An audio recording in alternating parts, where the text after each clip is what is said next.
Hello, hello. How is everybody? Is the stream going right now?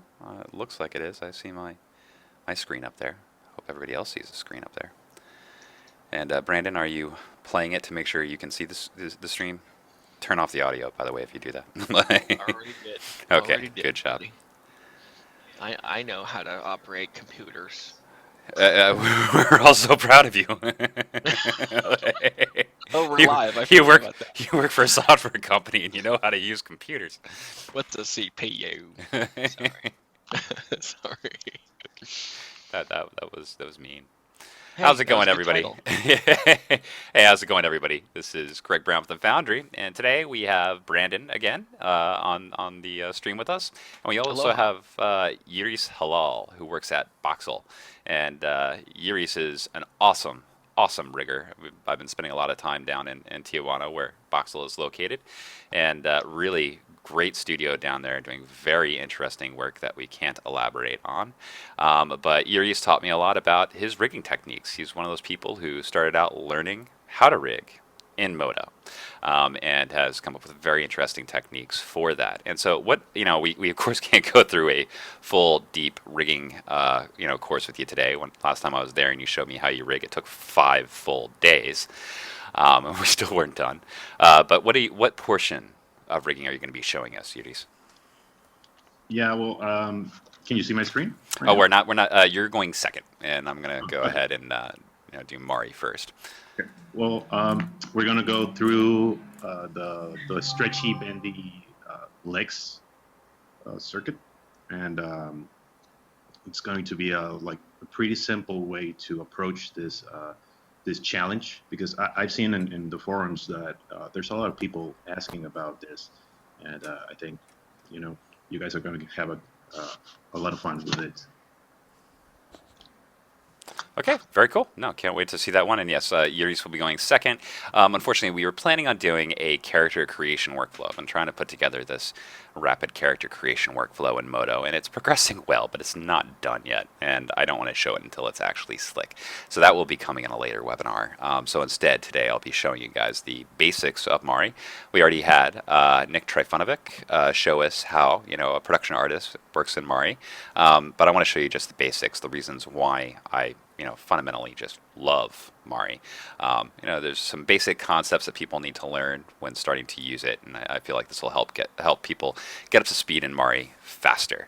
All right, so without further ado, let's go ahead and just go through this Mari presentation. Then we're going to have a short interview with Yuris, and then go ahead and see his awesome rigging techniques. Okay, so this is Mari 3.0, and Mari is like, basically, I've been saying this for 2 years, so maybe it's not as true anymore. But Mari is my new best friend. So now it's just my best friend, not necessarily my new best friend. And I want to show you guys why I love this application so much for 3D painting. It definitely approaches painting in a different way, one that is a little bit jarring to new users. But once you get familiar with these concepts, I think you might come around the way that I did and start to actually love it.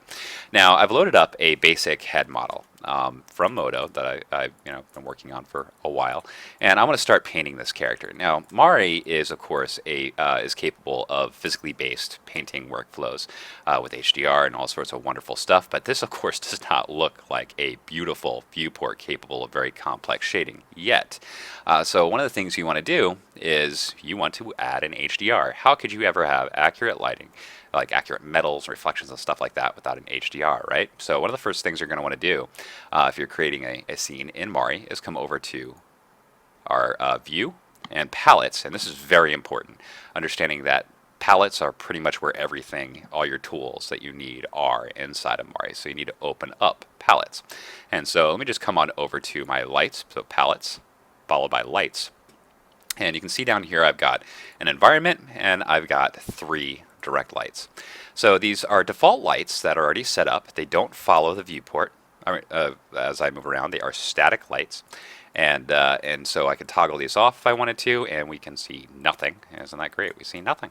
And I can toggle them back on. Now, of course, we want an environment. So if I click on an environment down here, and I've already got an environment image in place, which if I drag this on out, you can see that I've actually loaded up one from MODO because I wanted to make sure this had parity. And instead of actually switching the image, I'm just going to go ahead and raise my intensity on up to, let's say, whoa, about 1 or higher. Okay, so now we got a basic clay shaded, or what's often referred to as a clay shaded model. And this is where you begin the painting process, of course. So now's the point at which we want to talk about the concept between, or the difference, or the way that channels are related to layers, and the way that channels are also related to shaders. All right. So if you want to paint inside of Mari, you need to have a layer. You see right down here is my layer palette to paint on, of course. But the layer palette actually is part of these channels. And so when you have a 3D object, of course, you have many different channels that produce the effects you see on a surface. You have a diffuse, you have a reflection, and oftentimes you'll have many, many more than this, of course. Mari is also, of course, capable of displaying, for instance, on a Unreal shader. Like if I wanted to, I could go ahead and pop this up, and I could choose the Unreal shader. I could also, choose like Arnold, Redshift, V-Ray, all sorts of great materials. But these have these channels that you can see right now. I only have diffuse piped in there because I want to keep this very, very simple. All right, so if I wanted to create just a basic shader, I could do that right here, or I can also create a layered shader, which is what I'm doing right now, and you'll see why I'm doing that after the fact. Now, typically, when you're working in Mari, I'm showing this to you on a single screen. Mari is best used on a dual monitor because you can take all these palettes, just pop them on out, move them over onto the second screen, and lay them out right next to each other. And typically what I'll do is I'll lay things out so that I actually have my shaders in alignment with my channels, and with my shaders, channels, and layers right next to each other. Makes it much easier to read. All right, so underneath channels right here, I've got my diffuse channel selected, and inside this I have a layer that I can paint on, right? This basic color layer right here. This is a procedural. I cannot paint on that. You can add procedurals down here. You have access to a bunch of them. So underneath basic, I have it set to color. You can also go down and add all sorts of other wonderful, procedurals, like actual, procedural noise, things of that sort. Add those as layers as well. Talk a little bit more about that later. So if I create a new paintable layer just by clicking on this here, that layer is now selected. It's part of the diffuse channel. And if I go ahead and swap that on around, I want to choose my standard paintbrush right there. Okay, and then I can go ahead and start painting on top of that. Now, interesting thing, after you lay down some paint and you move your viewport around, the paint stays in place. Now, this is one of the most important concepts to understand about Mari. Mari is a projection painter. And what that means is that you need to imagine when you're painting in Mari that there's this invisible glass window that is between you and your model. And, that is a canvas. It's actually what we refer to it as, a canvas. And in this case, I have it set in my preferences to be an 8K canvas. And what this allows me to do is paint on a 2D surface. That 2D surface is projected onto our 3D surface inside the viewport itself. And this lets us do lots and lots of cool things. It lets you control a lot of stuff. Like right now, of course, I can easily go in and start erasing components of it if I want to. And I can even do some really cool stuff like a grid warp. Like, check this out. I can go and hit the up arrow key a few times, and now I can warp that paint over the surface, you see. And so this is the advantage of operating as a projection painter, is while it's live on the canvas, it is extremely manipulatable. Now I'm going to come back to my paintbrush. It's still live, you see. And the way I have it set right now is you hit B to bake. That is not the default. And what that does, it bakes it down on the surface. You can see now it's part of this actual layer right here, not just part of the canvas on top. Now I'm going to undo that, and you can see I'm moving my model around. It's still floating on top. And if I come down to the projection options down here, click on projection, you'll notice underneath projection you have a couple options. The big one, the important one in this case, is bake behavior. I have my bake behavior set to clear only. Again, this is not default. By default, what you're going to see is auto bake and clear. And auto bake and clear kind of simulates some of the older painting methods where you're actually constantly you're slapping the brush down onto the surface. It's constantly sampling to slap it down on the surface, causes a lot of performance issues. And what happens with auto bake and clear is the moment I hit the Alt key and get ready to move, it automatically bakes it. And so if I paint and then I move, it automatically bakes that down to the surface for me. Now, some people prefer this. You might find you switch back and forth pretty frequently, but the only automatic behavior that's happening right now is that it clears it. And so let's go ahead and come over to fully manual. And so if I paint now underneath fully manual mode and I move this around, you can see I can move it. Now I'm going to hit B to bake, and it's baking onto the surface, but it leaves the paint on the canvas. And this will allow me to just go ahead and keep on slapping down that same paint, or manipulating and warping it and slapping it down. And so it's very important to understand bake behavior, and that auto bake and clear is the default, and the one that most people use most frequently is clear only. But as you can see, there's plenty of reasons why you might want to actually switch it over to entirely manual. If you want to clear your canvas, you can do this of course with hotkeys, but let's just show you in the actual menus. And so let me just come on up to paint and clear painting. You see now that painting is cleared. Alright, so I'm going to come back to my layer stack for my diffuse channel. I'm going to turn this one off and I'm going to turn this one on. This is an image that I've actually gone through the process of painting the diffuse channel for my character, right? And I'm pretty happy with the painting so far, but I want to talk to you about the process I went through. Now, I of course had an image that I used to develop the base skin color, because I did want to have an image reference to begin the painting process with. And you use the actual projection brush with Mari when you use an image. Now, the interesting thing about this image manager, you can add an image to the image manager just by dragging and dropping from a folder or your desktop or whatever. And now once it's added into the image manager, when you share a scene in Mari, what you actually do is you create an archive, and any images in the image manager will be included in that archive. And that means all your source imagery will be shareable if you share the scene. It's an important thing to consider. Now, if I want to actually use this, let's say I'm in a different tool, like I'm here in the regular, standard paintbrush that I can, change color or whatever, typically. All I do is I drag and drop it into the viewport, and you see it automatically switched over to the projection brush. And I want to actually change the scale of this really quickly, and so let's go ahead and scale this on down. And this is a humongous image, but I've done a lot of painting of skin and characters and stuff like that, and one of the big painful things is, especially if you're dealing with a stylized character like this, you're not going to find a human being that the skin textures actually match on, right? And you're going to try and get the eye to match up, the lips to match up, and this can be a very tedious process, and keep on rescaling it, all that stuff, great, but it's a problem.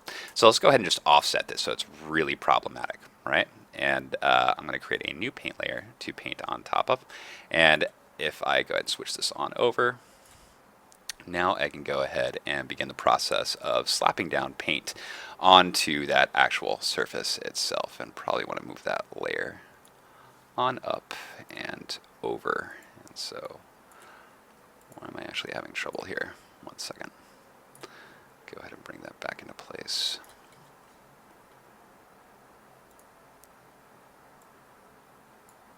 Want that to be on top. That sRGB to linear right there. For some reason I'm having trouble getting that paint to actually slap on down. Now, what am I missing here?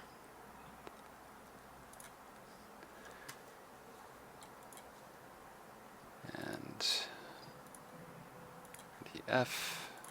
Sorry guys, having a little bit of trouble with this presently. I'm definitely doing something stupid here. Let me just see if I ended up.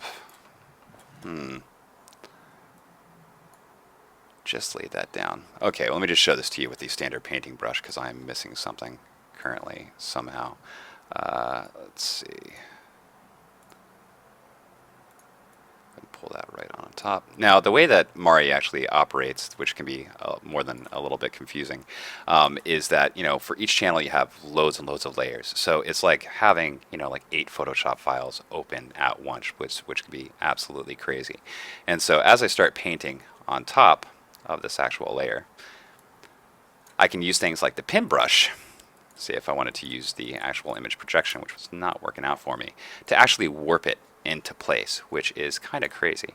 And let me just go ahead and just try one last time using this with the actual projection brush itself, because I want to be able to use that brush because that's where the real advantage lies here.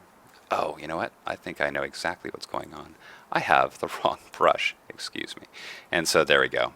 That was a stupid mistake. But there we go. I can paint down the projection of that image onto the surface. And as you can see, it's kind of horrific, right? I mean, that's a big problem.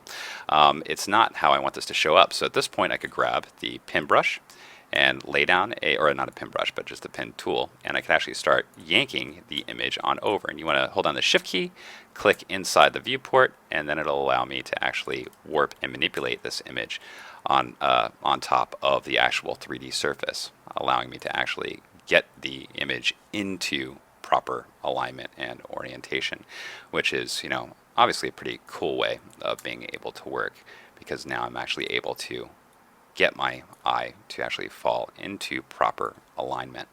All right, and so another thing is if I wanted to actually project, and I'm going to come on over to the actual paintbrush again itself and create a new image to paint on top of. Let's go ahead and clear my painting. Now if I wanted to correct issues such as warping, underneath the projection tab down here, there's a bunch of extra options as well. And so I can use actual viewport based masking, which one of the ones I use most commonly is the edge mask here. In fact, when I saw like the first Mario 1 demo, I mean, this is what totally made me geek out. You can actually change the visibility of the mask preview itself. You see right there, and I can go ahead and modify my fall offs right there. And so if I start painting at this point, especially across an area where you're going to get a lot of stretching, like probably on the outside of the head right there. And then I hit B to bake, and I turn off my mask preview. You don't have to have the mask on. You can see how it gives you a nice fall off. And so this is, the type of situation that you run into where you get like stretching textures running all the way across the outside of the area that you're painting. But you see I have my mask preview disabled presently, but it's still on, it's still active, and so you can actually modify this so you can use it whenever you actually want to, and that is pretty cool, making that live previewable or not quickly and easily. So I'll go ahead and bake that on down. I'll turn off this edge mask, and I want to come on back over to some of my brushes. I just want to have a nice basic brush, and let's talk about the shaders a little bit. All right, so I have a shader on here, only a diffuse channel in place, and there's a variety of ways that you can handle the creation of a layered shader or a layered material.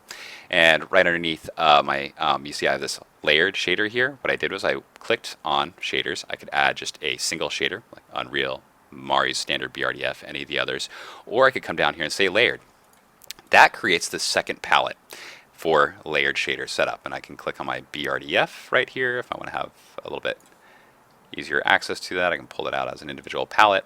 And what if I wanted to have a total second layer entirely? Well, first off, I'm going to need a new channel. You see I'm in my channels palette right now, and so let's go ahead and just create a single basic channel, and that we're going to want to be able to paint on a little bit.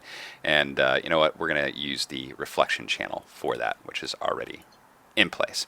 And so underneath our shaders, let's go ahead and create a second BRDF in this case, and you can see now that that BRDF is overlaid, it's completely blank, like totally nothing there, and that's why we need an actual channel in place. And so I'll go ahead and create a new one. I'll name it whatever, set my resolution. You see you can go up to like 32K by 32K for a single channel itself, and that is per UDIM. I'll explain what UDIMs are in just a moment. And so I'm going to go ahead and hit OK there, created a new channel. That new channel, now if I come back over to my shader itself, you see diffuse color is set to current channel. So whatever the current channel is. If I want that to be set specifically, I hit that to be set specifically, and now we can start modifying this BRDF since we have technically enough things in place. We have our base color in place. So I probably want my diffuse to kind of come down really low. My specular, I'm happy with that being high, maybe I want my glossiness, I want it to be really nice and tight. You see how we're starting to get a nice metal, and then I can change my reflectance. And so now we have a metal shader on top of our object. Now here's the thing. In Mari, masking is everything, and this is the only application I've seen that has non-destructive masking. You can use it in your actual layers themselves. I could come down here and say, hey, I want a mask stack or a single mask. You can also do that in your shaders. You can also do that in your channels. It's really cool. So if I click on my BRDF here and I'm like, hey, I want a layered mask stack. Click on it and you see you get the stack here. This creates another subpalette. And inside this subpalette, I can select my mask image, and I can just come right on in here and start painting away and revealing one shader beneath another one. And of course hit B to bake. And here's the layered mask stack concept that I think is really important. I can create a new layer in that mask stack itself, come over to my actual shelf. We have some really nice brushes. I use this one all the time. So go ahead and use that, scale it on up. And now I'm painting on my other mask. And so B to bake. And so they're just layering up on top of each other. And the thing is, with masking-based workflows, which are so typical with creating layered materials for games and things of that sort, being able to constantly layer up your mask instead of dealing with one single mask only is very useful, because you may be happy, sort of happy, and want to make some adjustments, and you don't have to do that on your base image itself and destroy the work that you've already done. And so this is just a really wonderful way of being able to develop layered shaders, which I think is extremely, extremely cool. All right, and so let's go ahead and turn off this BRDF. You also can have as many different shaders as you want inside of here, and then basically you select which one you want to have active at the time. You have the same channels connected into it. That's really powerful stuff. All right, and so let's say that what if I wanted to go in here and modify, I guess maybe the color, for instance, on this image, right? So let's come on over to my channels. Let's come over to diffuse, and if you'll notice, I have this sRGB 2-linear layer right here, which is pretty cool, because at any point in time I can use an adjustment layer to get my image into the correct color space. And it's another big part of Mari is adjustment layers, non-destructive adjustment layers. So if I want to add an adjustment layer, I could right here, and that's just going to go ahead and add it to my layer stack. Or I can also have an adjustment layer stack for a single layer. And so having these in place, being able to modify them is hugely, hugely useful, obviously. Okay, so pretty cool stuff being able to modify it in that sense. Now at any point in time, I also can come over here and paint in the UV view itself, right? And so, I mean, it could be one or the other, no big deal. It's pretty straightforward. And so, as you see, whenever I switch between viewports, the canvas, the active canvas, changes. The canvas is active right now in the 3D view. Now the canvas is is visible in the 2D view. Now, if you'll notice, I have all these separate UV islands, and these are UDIMs. And currently in this file, each of my UDIMs, like this texture right here for the eye, is 2K, 2K, and 2K. Each of those could be up to 32K. And so this is how, with Mari, you achieve outrageously high levels of resolution. It's really one of the defining components of Mari, which is pretty freaking awesome. Being able to develop things in such at such a high resolution, right? Now, if I wanted to actually mask something, I am in my patch mode. I want to clear my painting.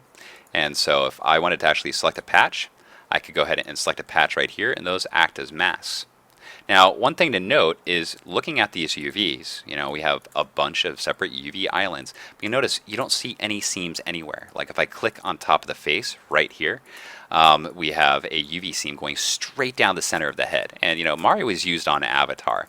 And, of course, these characters had loads and loads and loads of UDIMs. And you never see any UV seams in Mari, any UV seams in Avatar from the painting that was done in Mari. Now, the reason for that fundamentally is because of this projection painting technique. Instead of sampling the surface and laying down, point after point after point and trying to make that into a straight line while painting on a surface, Mari lets you paint on the canvas, project it after the fact, and that's why Mari never seams. Now, one of the last things that I really love about Mari is the ability to use filters on a 3D surface, okay?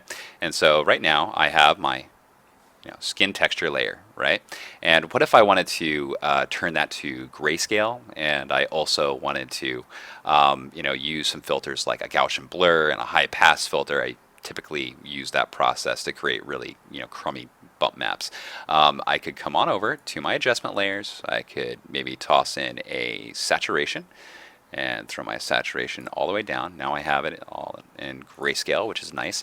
And I can come up to filters. Now, if you've ever tried to run a Gaussian blur across multiple UV islands like this, whether or not it's a single UV map or it's multiple UDIMs, it's very, very destructive. I mean, I've wasted lots of my time trying to fix those exact types of situations. So I can come up to filter, and let's go ahead and run a Gaussian blur, right? Now, this is very taxing, but you'll notice it's running the Gaussian blur over the 3D surface. And I'll try and do this slowly so you can actually see the process. And even though I've got all these different UDIM spaces right here, that blur is absolutely perfect. And so, again, this is one of those things that, for me, is a lifesaver inside of Mari. Gaussian blur is something I use probably too frequently. And so I could apply that if I want to. The filters are destructive, and so once you apply it, that is the case. But of course, you could duplicate your layer if you wanted to. And so in this case, let's go ahead and copy and paste. Now we have a second layer here. Come to filter and blur, Gaussian blur, and give it a nice blur and apply that.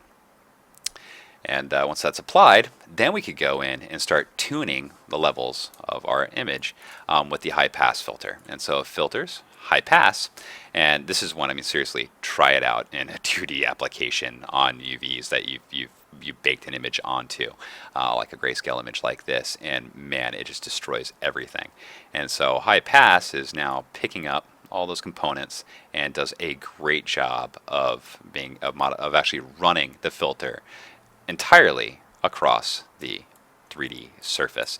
And so, the combination of these various components is really what I find to be a lifesaver inside of Mari. It can be a challenging application at times, but the functionality being able to treat all your paint as part of a 3D surface is just absolutely, absolutely wonderful.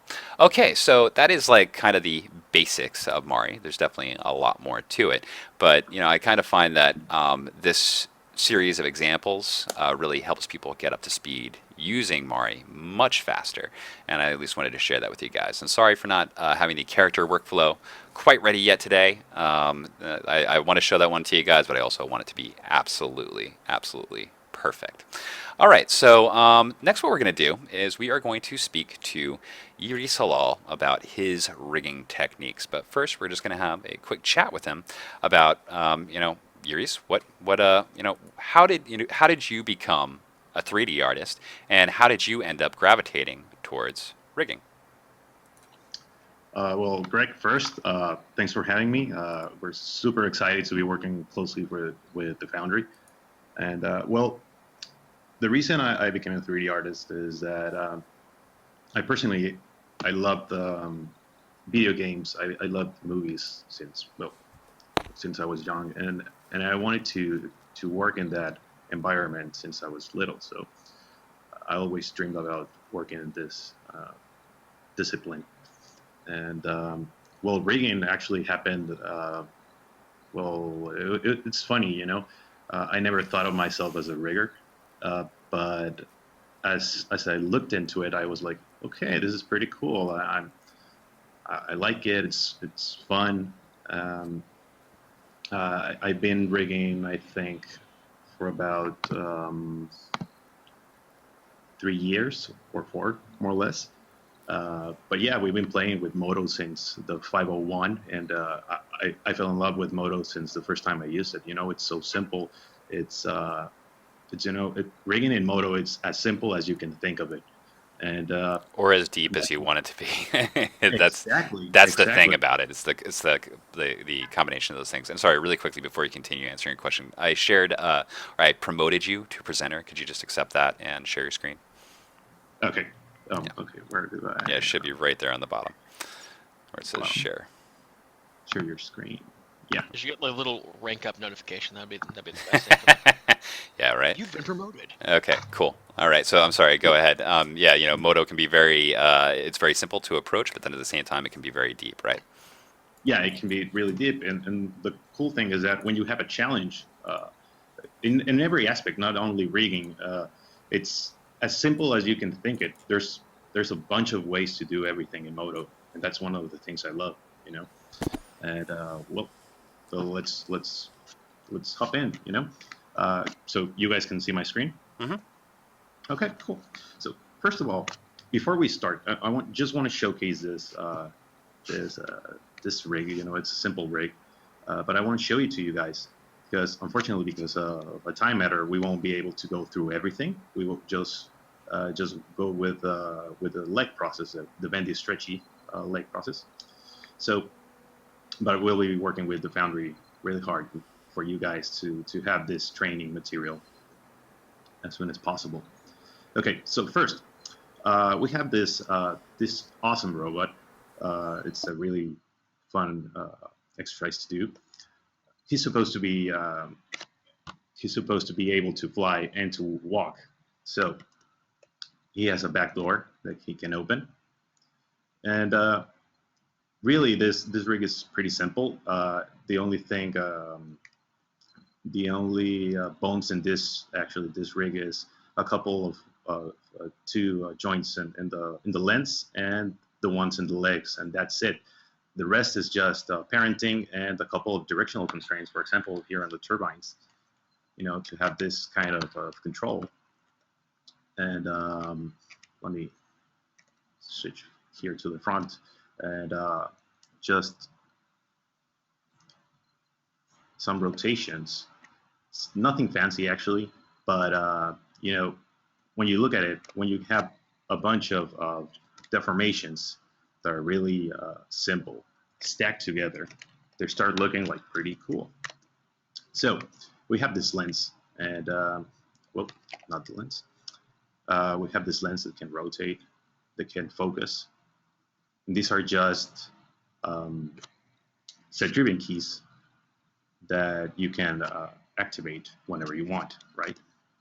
And we have some deformations, well, not deformations, some animation that you can add to your robot. So the animators can actually just add timing to it. And let me click pause here. And they can move it here around, But instead of having the animator rotating this machine guns, you can just set a fire rate and just let it play. And well, for the legs, something cool here. They can shrink, they can go in, they can go out, and they have stretchy IK and bendy.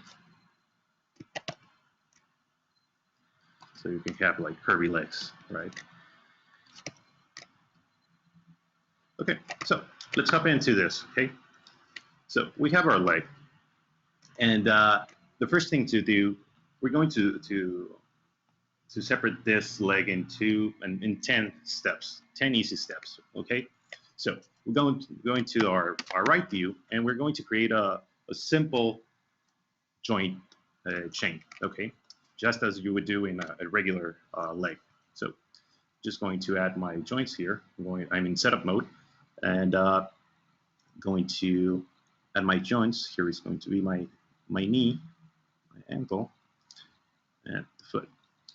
Now, when you're working with stretchy rigs in general, you want to have the knee joint as close as you can to have a straight chain. You don't have to. Well, you actually can't have it completely straight because the solver won't work like what you would like. But if you push it a little bit to the front, it'll do the magic. So now, step 2. I'm just going to add a simple 2D IK. right? And create the out vector. And I'm going to push it a little bit forward. Now at this point, I want to change it to setup mode.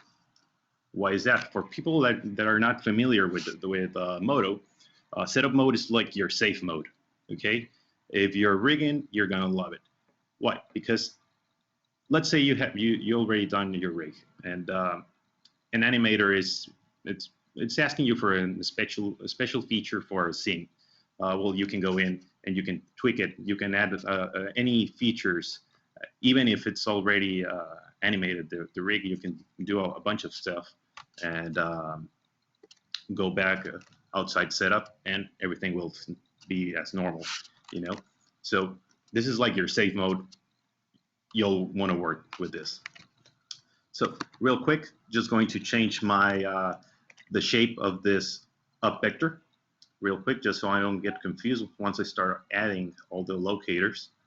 And I'm going to change it to a circle, and that works. And for the goal, I'm going to change it to simple box 0.05 and solid. That's fine. And okay, this works perfectly fine. Now, what I'm going to do is we have our mesh here.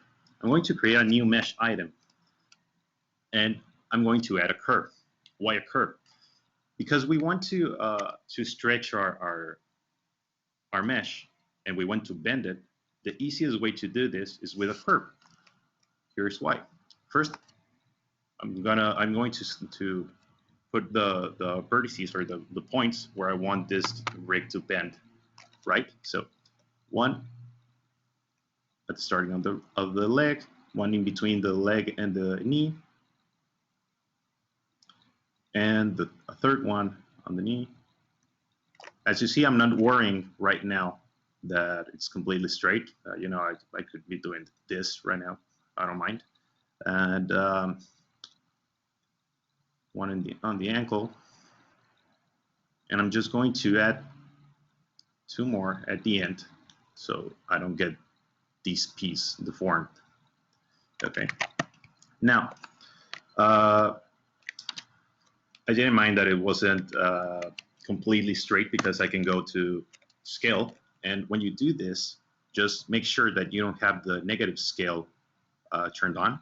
So you can just snap it there. And I'm just going to change to wireframe. And I'm going to put it right in the middle. Cool. There we go. Now, once we have these points, I'm going to explain you why we use a curve. Because a curve is the easiest way that you can shrink, you can stretch anything, as long as you're modifying this, or not modifying, transforming this points on the curve, right? So this is exactly what we're doing on a bend deformer. That's what we're going to use actually. So I'm going to the front, to the side, and I'll locate this again, centered. I'm going to change to shaded, and I'm just going to select both the mesh and the curve. And I'm going to the deformers, and I'm going to add a spline deformer, right? And I'm going to make sure that this selected mesh is turned on. Okay, boom. Now, we got a locator on every point of the curve. If I go out of setup mode and start moving this, you notice that it's moving perfectly fine. So now, what I'm going to do, going back to setup mode, I'm going to change the shape real quick, custom, change it to a circle facing the y-axis, and get rid of the solid, and this works. Okay, now, what we're doing, you notice that I haven't bind add all of these joints to this mesh, because I'm not going to do it. Actually, we're not going to work with weights right now, because if we do, you'll end up having double transformations, and you don't want that. So for this rig, what we're going to actually do is to parent these curves that are deforming the mesh to our joints that have the IK, right, the solver. So what I'm going to do is I'm going to create a locator, a new locator, and I'm going to make use of this drop actions. These are awesome. Okay, if you haven't used it, you need to use it. They're cool. So I'm just going to match both position and rotation first of this locator. I'm going to duplicate this the locator and go to the one underneath. Just click and drop, drag and drop, and Control D. The last one here. So these guys are only going to be the parents for the curves that are attached to that spline. So I'm just going to change the shape.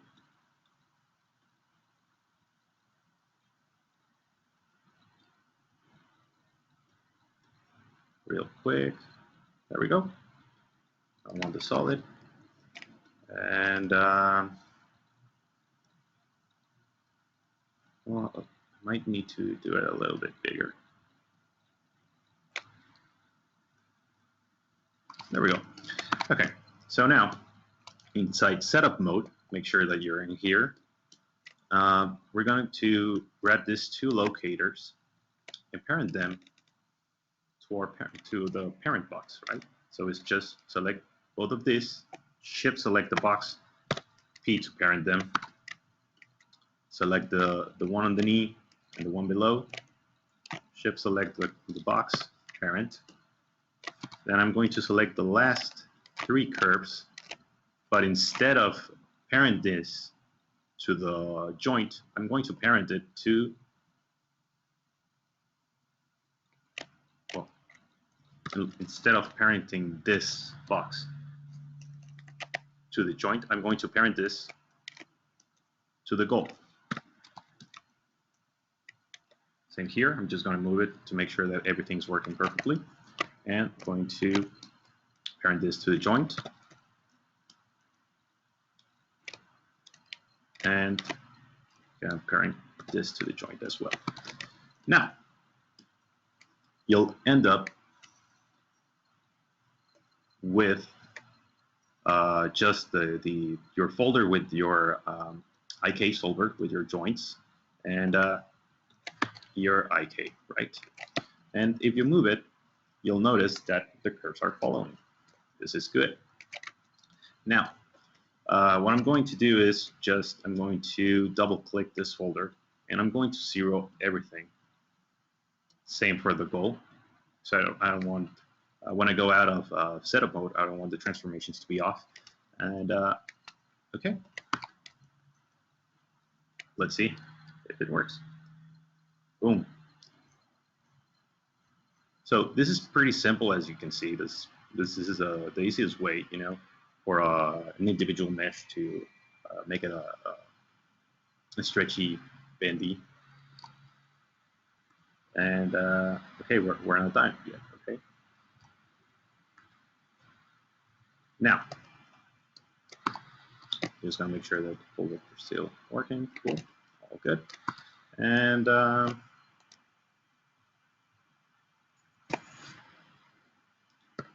right. Just going to return this to 0 as well. Now, what I'm going to do, first I'm going to take this full vector out of the folder inside setup mode. And I'm going to create a locator that's going to be the parent for the whole leg. Because if I turn on my robot, well, my robot or my ship, the legs are not here, right? So we want to move them. So this new locator is going to be the leg parent. I'm just going to name it that, leg parent. Now I'm going to put it up here. Change the shape as well. So circle. And just going to parent this guy's inside setup mode here. Boom. And double click this. Going to 0 it all. And boom, we can move it around. Cool. Now, we have 2 legs. There's no need why we need to, well, to duplicate this, really. Why we need to replicate the process. We can duplicate this. So, I'm going to turn it off, and I'm just going to group the whole thing. So, whoops. I'm just going to grab this too. Grab my mesh, the curve, and my leg parent. Control G to group it. And I'm going to right click on it and duplicate hierarchy. Now when I do that, I have a second leg parent. If I move it around, whoop, there we go.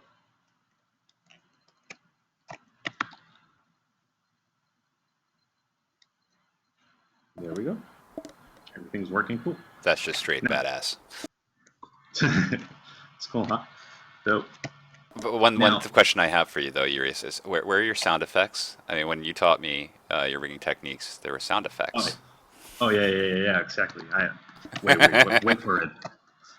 So we have our robot that now can walk. Does he make sound? Oh, nice. Yeah, now, this is like super dirty to give to an animator, so I'm just going to create a regular locator, and this is just going to be for me, right? And this is I'm going to name this rigger controls, and gonna change the color to red. This is a good practice. I really recommend you to everyone out there to use this, because animators will click on everything that they'll find. So you better have this hidden whatever you like, whenever and whatever you want to do, you can find it here. And I'm just going to create a new user channel, which is going to be hide legs locators. And it's going to be a Boolean because we want to turn it on and off only. We want a checkbox. And okay, we're going to go into the schematic. This is cool. You'll see we can just drag it in, and boop, we have our new user channel. And I'm going to create a new conditional, A is greater than B, to hide everything I want. And I'm just going to connect this value A here, and gonna grab the joints.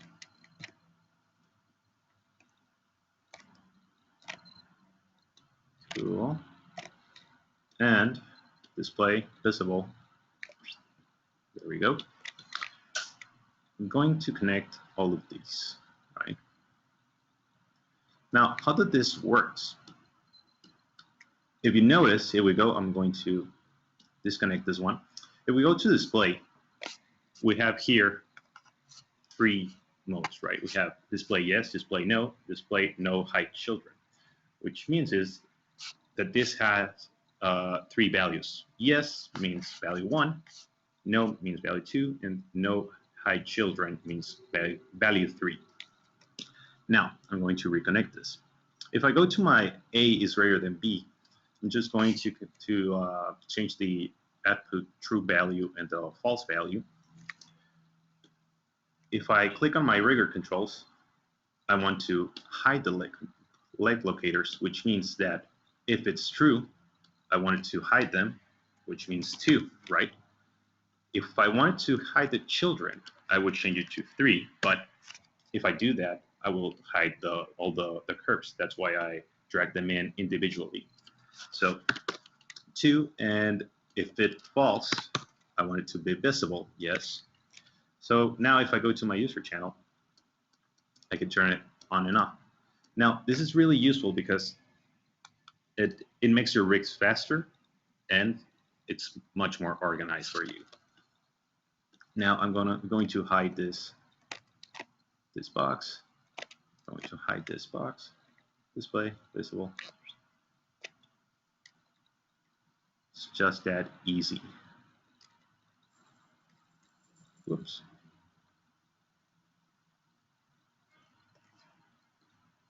Right.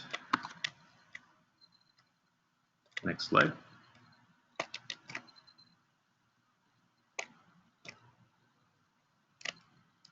Just gonna drag this in as well.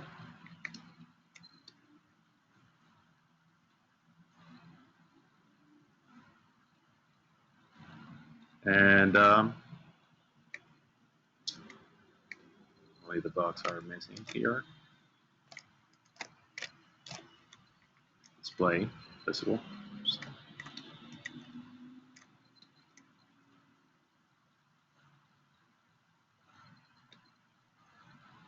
All right. Now that we cleaned up this, we can play with it. Now, the reason why I made this, besides to be able to move it, is just to parent this in case we need to. So when you're doing this, we can move it around here, and we lock it here.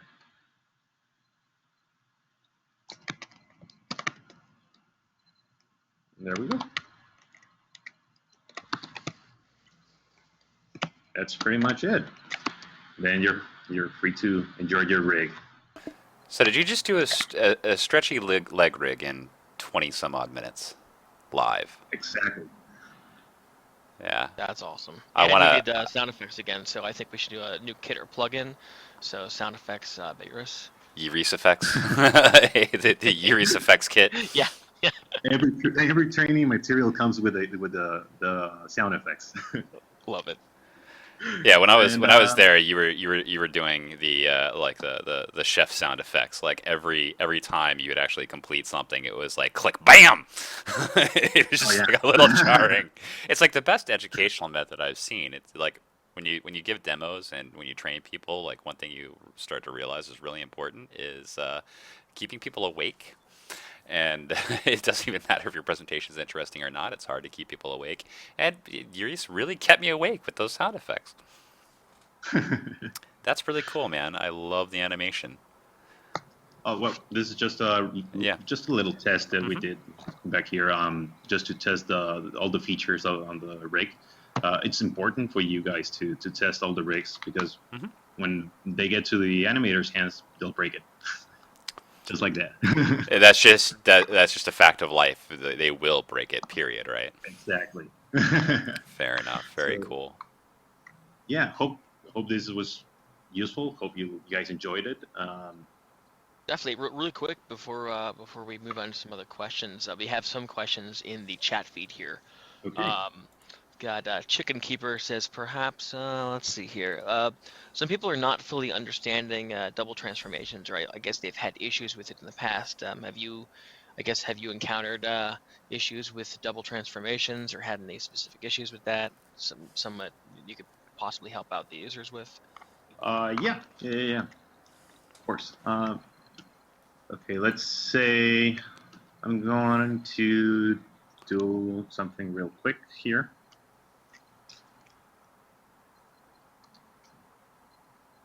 Just gonna hide this guy over here. So hope this answers your question.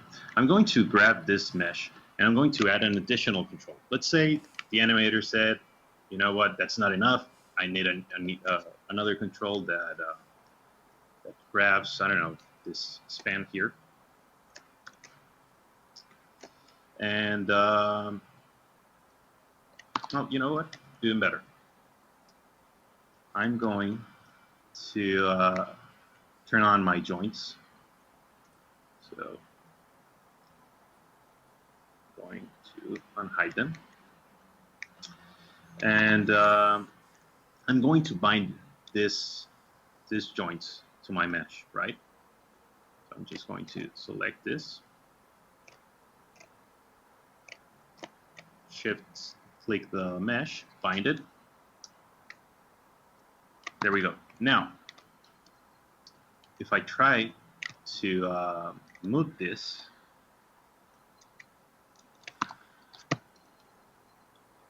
this happens. You'll see. Why'd you break it? I said, why'd you break it? Oh, yeah. When you're moving around, right now it's having both the weights of the joints and our deformer, our spline deformer, applying a deformation to this mesh. So when I move it around, it's moving twice what I'm doing. And a way you can avoid this kind of problems. One, you can go to your locators, and I don't know if you have noticed, but when you're working, for example, with any weights or with the transform factors, let me go to a transform factor. I'll do something real quick. This have happened to me before, and something quick.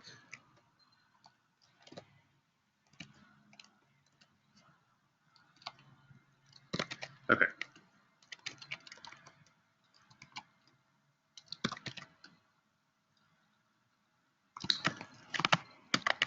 If I have this,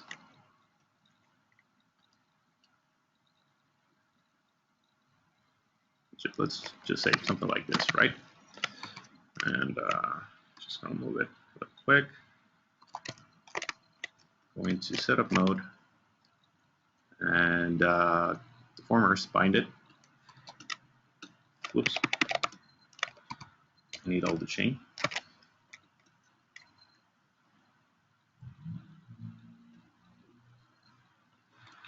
Okay, and now that I have this, I add an extra transform effector, let's say, and I want to parent this guy over to this joint. Parent.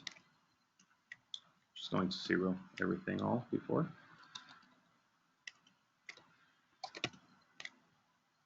You'll see this. Now we're having both the transformations from the weights of the joint and the weights on this transform effector.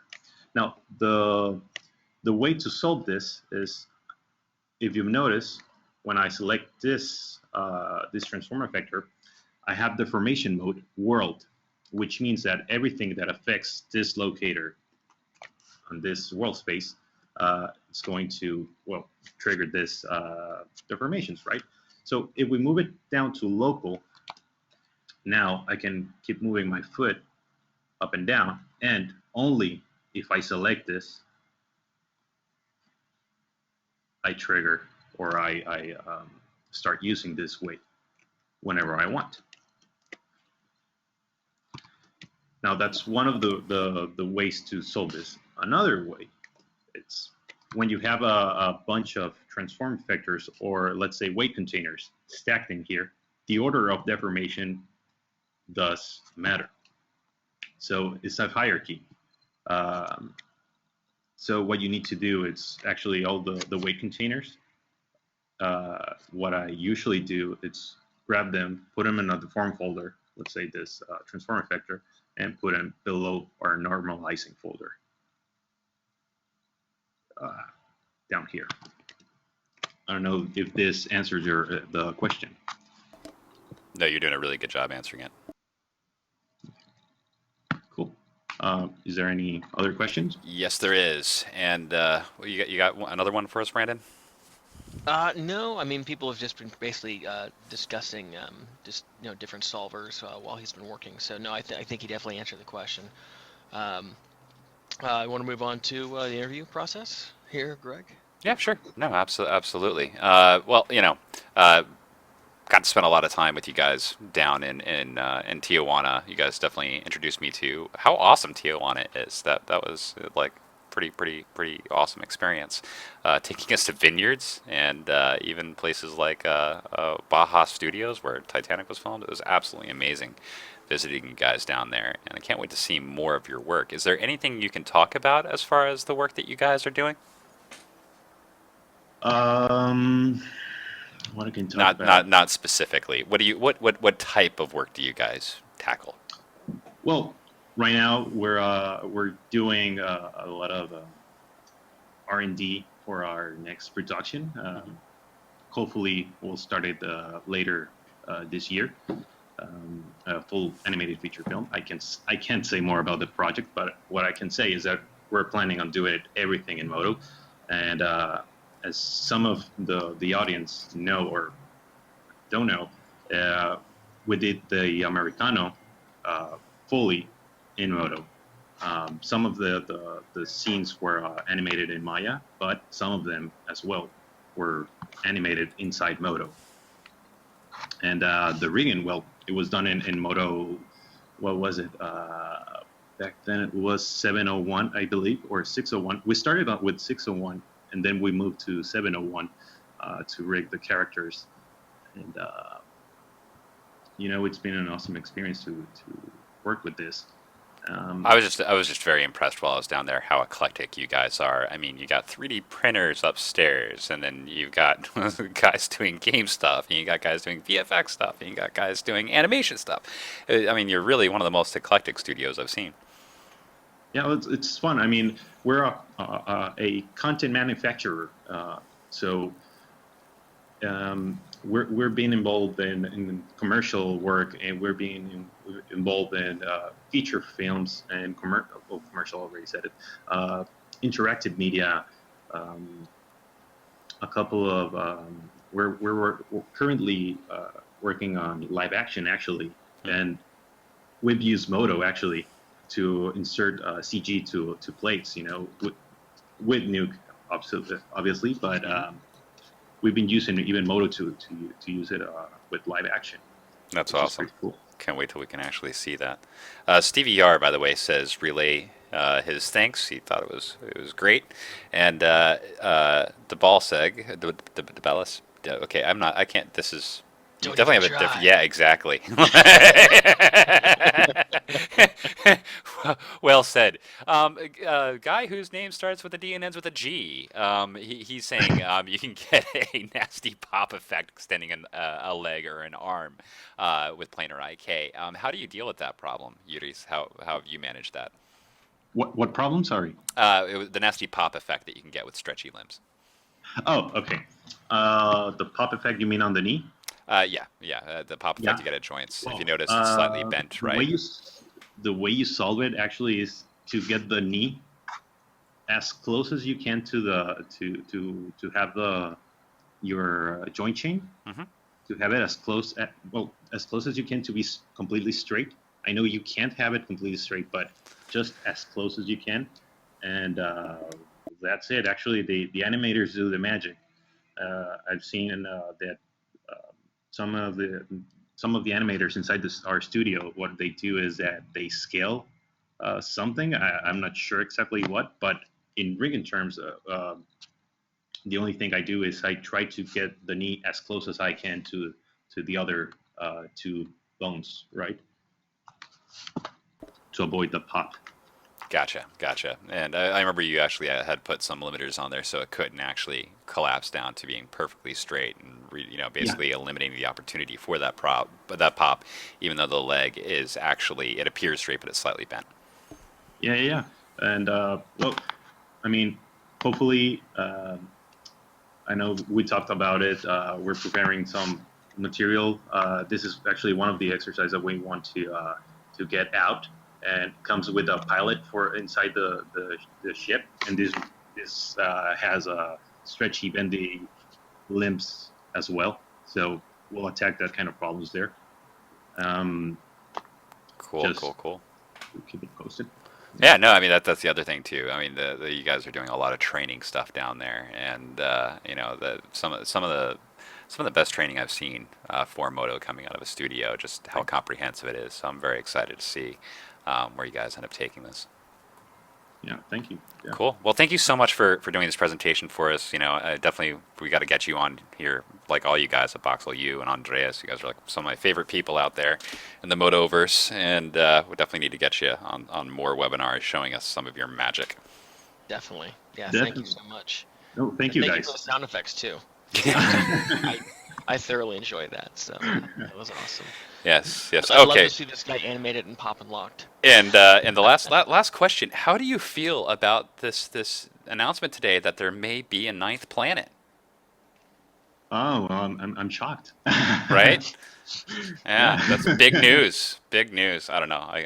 Yeah. That was my geek out news of the day that I need to read up more on after the fact. But all right, thanks guys. We'll be back next week, and remember, remember next week we are going to have a special presentation. Hopefully, we'll have information for you on what that is. Early next week, we'll be able to tell you exactly what that special presentation is. But I promise you don't want to miss that. It's gonna be pretty awesome, and it's actually gonna be a series of presentations that continue into February. So, I'm not going to tell you. All right. Well, thanks a lot, guys, and see everybody next week. Thank you, Yuri, for your See y'all next awesome Thank you. presentation. Hey, let me say something real quick. Yeah, sure. Yeah, if there's anyone out there, we've been asked a lot if we do training in both Spanish and English. And just wanted to say that we do, because there's a lot of people that don't. Well, there's a lot of Latino audience I've seen in the forums. So I just want to say that we do training both in Spanish and English. So just if someone wants to approach us, please do. No, please, and I couldn't recommend that more. Really quick, we have one more person who wants to ask one last question. Yeah, sure. Matthias, what's up? What's your last question? Go for it, dude. Huh? We will wait for it. He's probably typing right now. Oh, okay. Yeah. So Brandon, how's your day so far? Apparently, it sounds like the world's ending. Or is that you, Yuris? That's your window. No, that's not me. It's not happening here. I think that's me. Oh, it's you. Oh, it's noon, isn't it? I know what that Someone's is. Grand Theft Auto somewhere, or that's real life. That's the transport from the jail, isn't it? That's Tijuana, man. Hey, our office here is next to the county jail. Like around Christmas time, you actually can hear the inmates singing Christmas carols. It's charming. I can't beat that.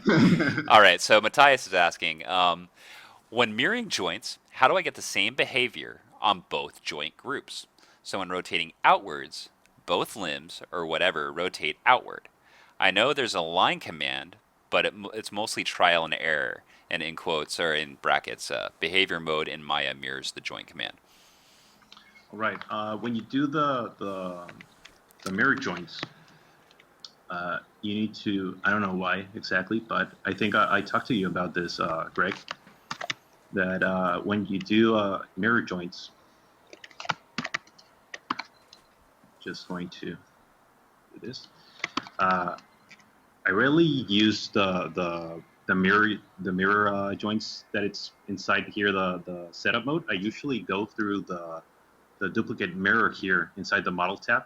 I don't know why, but that seems to work better for me. Notice that your axes are properly aligned. Yep. Yep. All of them, actually. Let's double click. And they all align just the same. So when you do any mirror joints, try doing the mirror from the model tab here under duplicate mirror, and instead of using the other mirror that it's somewhere here, the mirror hierarchy. Cool. All right. Perfect. And okay, so let's see. Trev asked, where can you find your training? That is pending, correct? Yeah, that is pending. I guess because we're working with the Foundry, we will announce it through the Foundry. Cool. That's correct, right? I have not been on the latest discussions on that, but I was definitely a big advocate of getting your guys' training out there because it was so good. So keep, watch for the But training from Boxel. And yeah, so but actually, if you want any on-site training, we are also available for that. If you're on the uh, area, in Baja or LA, somewhere near our and I location, definitely, we're yeah, couldn't definitely, yeah. recommend you guys enough for that. That would be, I mean, really though. I mean, especially in those regions, I can't imagine any better training out there. But yeah, please, if you can put up a forum posting or something like that, showing off the little rig that you made, that would be extremely cool, and people can follow along Seriously. with that. So again, thanks so much, guys, and we will see you guys next week with a super awesome presentation. See you next week. Thanks, yours. Thanks, Sirius. Thank you, guys. Later. Bye. Bye. Bye.